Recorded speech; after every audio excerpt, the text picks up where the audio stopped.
What if you became a spy for one day? Intelligence agents, spies, and special agents thrust us into a fascinating world where lies are indistinguishable from the truth, and a loyal supporter can suddenly turn out to be a double agent for the enemy. To survive in this maelstrom of lies, you have to be not only strong like Agent 007, but also smart like Einstein and chatty like the American president in the James Bond and Sturlitz movies. It's not bad to demonstrate the life of professional spies, but today we will approach the case from a more historical side. Together with our hero, we will become a triple agent working simultaneously for the USSR, England, and the Third Reich. We will help in the landing in Normandy and even win the trust of Hitler himself. It's going to be very interesting, so let's meet the main character. Meet Carles Puyol. Intuition did not fail you. The guy is indeed Spanish, although it is believed that this country did not take part in the Second World War.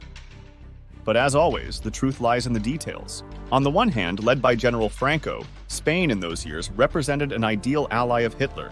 The Third Reich had helped the anti-communist government win the Civil War, and logically expected reciprocal support. Officially, the Spanish government allowed its citizens to volunteer to join the German army. However, on the other hand, the Spanish imported oil from the United States and owned vulnerable colonies that could be easily invaded by the British. Therefore, officially entering the war on the side of Germany was feared in Spain. In fact, for all 6 years, there was a quiet alliance between the two fires. The same can be said of its citizens. From 1936 to 1939, in the country reigned civil war. On one side fought the Republicans, supported by France and the USSR, and on the other side fought General Franco, who personified military dictatorship. This style appealed to Hitler, and along with Italy and the Axis countries, Franco got his support by winning the Civil War. But the people who fought for the Republic didn't disappear anywhere. While many Spaniards, following the government's approval, joined the army of the Third Reich, almost twice as many joined the Allies. 60,000 Spaniards served in the French Foreign Legion alone. Our Carles Puyol did not mark there, but he treated Hitler differently. Obviously, being from a rich family, our Carles tried a lot of things in life and was a very smart guy. During the Civil War, he supported the Republicans until they took his father's factory and gave it to the workers. After that, Pujol defected to the Hitler-backed forces of General Franco, but in reality, the lad had something more in mind. Quickly realizing the insignificance of the dictatorship, Carles tried to get into the service of British intelligence. Given the proximity of Spain and Hitler, this would have been useful. But as you can imagine, intelligence wasn't always willing to take amateurs on the side. You could run into a double agent pretending to be a rookie. After many rejections from the British, the French, and then the US, our Pujol came up with something unusual. He started working as a spy for the Third Reich, supplying it with fakes. It was 1940 and Hitler needed information. British troops are in the midst of preparing to invade the island, and spies are needed like air. Our Carles has an impressive resume. Son of General Franco, father's factory seized by the communists, British visa. Perfect candidate, isn't he? So our Pujol is instantly assigned a position as a spy for the Third Reich's military intelligence service, also known as the Abwehr. Carles's tasks are to report on the numbers and location of British troops on the continent. The Third Reich gives Pujols the alias Alaric and $3,000 for expenses, and here begins our day in his shoes. After all, the task before Carles himself is heavy. How to spy about England while in Spain, and even a British visa sent to the Germans in the resume. Pujol brazenly forged. There is no opportunity to enter the country English Carles also does not know, but he has a head on his shoulders and a wild desire to deceive Hitler's dogs. Therefore, the first thing our Carles goes to Portugal. This country also kept neutrality, and its capital, Lisbon, thanks to neutral status, became something like a quiet trade and transport harbor, and the spy capital of the world. There and went to our Pujol, because in Lisbon could know the state of affairs in England better than from afar. True, the Germans cannot know about it, but fortunately, the work of spies is that the location of Carles A, no one checked so as not to reveal the secret. According to the official legend, our Pujol works as an independent journalist and studies the state of medicine in London. Written data he sends to France to the editorial office twice a week. They are received, the Germans immediately study the encrypted data. At this stage of the work with our Alaric to me have been bothered, Carles must write a report in invisible ink. Between the lines, there is only one problem. Our Pujol is in London only for Hitler's spies. In reality, he lives in Lisbon and can't fly out of there. But will that stop a real spy? Turning his head off, Carles comes up with the perfect scheme. He writes to the Germans that he has recruited a stewardess flying on a flight from London to Lisbon. It is much safer to pass notes through her, because the mail in wartime is checked by Abwehr scouts. Fascinated by such an enterprising agent, the Lisbon problem disappeared. Only the problem of how to find out the situation in England while in Portugal remained. But as we have already mentioned, the status of the spy capital of the world, Lisbon, in the Second World War was given for a reason. In the bars of a neutral state, you could meet everyone, from communists from the USSR to ardent supporters of Hitler. British merchants were there, of course. Our Carls talked a lot with Englishmen who knew Spanish and absorbed information like a sponge. At the same time, he read English newspapers translated into Spanish, memorized a map of London, and pulled out bits of necessary data.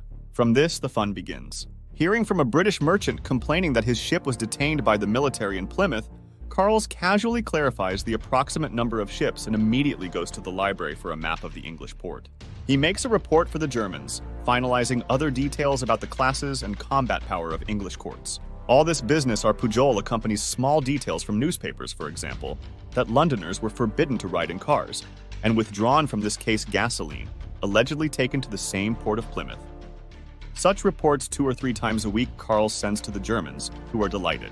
After all, a superficial check by air reconnaissance confirms everything, and the fact that the rest of the details of Pujol, a complete nonsense, known only to the highest British officials, but not the guys in Berlin. Of course, such a scheme sooner or later starts to fail, but our Carlos is not a finger, and to shift the responsibility, the guy invents a whole network of informants. On the Germans in London allegedly begin to work heads of pharmacies, journalists, doctors, and a bunch of fictitious people which Carl's very detailed biographies. The Germans are delighted because more than half of Pujol's reports are true, and the rest can be written off as mistakes. After all, in the spy business, even a 50% truth rate is a lot. Month after month, Carlos pulls out of rumors and gossip important data, dilute them with bullshit, and climb the ladder of German intelligence higher and higher. And here Pujol moves to another stage of the plan. In 1941, he informs the Germans about large and very vulnerable British convoys in the Mediterranean. The convoy doesn't exist, of course, but the Third Reich starts hunting for it.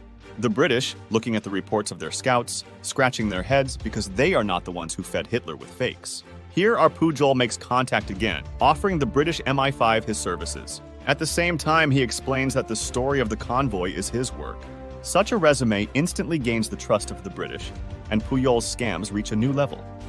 In 1942, he finally stays in London and begins to cooperate with real intelligence. Together with the British, Carlos develops his fictional network in the German Abwehr. It is called Arabelle, and over the next year it tops the trust list. The British provide Pujols with real information to maintain German trust. It is carefully mixed with fictitious information. It is no longer about individual convoys, but entire armies. In 1944, a letter from the Germans arrives informing him that he has been presented for an award, and his reports are laid on the desk of Hitler personally. This is our guy's finest hour, for on the threshold of the opening of the Second Front and the landing in Normandy. Contrary to prejudice, it's a hell of an operation. Hundreds of thousands of troops, tanks, air power. You can't hide the preparations, but with the help of Carles Pujol, you can fool Hitler by giving him a false landing site. And that's what our double agent does. Pujol states to the Führer in a letter that his agency, in one voice, claims that the real landing will take place in the Belgian coal. Allegedly, the landing in Normandy, a fake to pull German reinforcements and suddenly strike from the other flank. It is important to note that this version of Field Marshal Rommel denied, however, by 1944, Hitler was in an extremely poor state and, without any doubt, believed the agent who had been working with him for 4 years and repeatedly successfully predicted the places of attack of the British armies. On the other hand, the British created an impressive illusion in preparation for the offensive, deploying in the vicinity of Edinburgh a whole army of inflatable tanks and airplanes. At Rommel's request, Hitler instructed the Abwehr to verify the data provided by Pujol. Intelligence confirmed the information, but unfortunately confused the inflatable tanks with real ones seen from above. Despite Rommel's pleas to send troops to Normandy, the Führer believed the agent and decided to leave them in Belgium. Even when the British landing began, Hitler, thanks to Pujol's letters, believed it was a fake and insisted on concentrating forces specifically in Belgium. During these 12 days of delay, while the Germans mistakenly focused on Belgium, the Allies fruitfully deployed airfields, organized food, arms, and ammunition supplies. By the time Pujol sent word that the landing was not a fake, the Germans' defeat in Normandy was already inevitable. For this successful maneuver, Pujol was awarded the highest British award, the Knight's Cross. Thus, Carlos worked for 2 intelligence services at the same time, receiving the highest honors from both. This story, though it seems like a fairy tale, existed in reality. The scout we were talking about was called Huang Pu, and his story unfortunately remains true. All the details of this video are pure truth. Moreover, Pujol served quietly in German intelligence until the very defeat of the Germans in the war. At the Nuremberg trials, Field Marshal Keitel explicitly stated that 99% of the reason for the Führer's orders were the reports of Agent Alaric. The guy no one expected had independently established a dizzying career in the world's major intelligence services. Some even believe that his service extended not only to Germany, but also to the USSR. There is a very true story that Pujol managed to serve in the USSR as well, explaining the monstrous veracity of Juan's Lisbon reports. Nevertheless, we probably won't know the full truth. As for his later life, in the best tradition of spy figures, Pujol arranged a fake death for himself in 1945 and spent a quiet life in Venezuela, living to the age of 76. Such a case is the best example of the adage that if you want to do something, do it yourself. See you again, friends! Thanks for watching.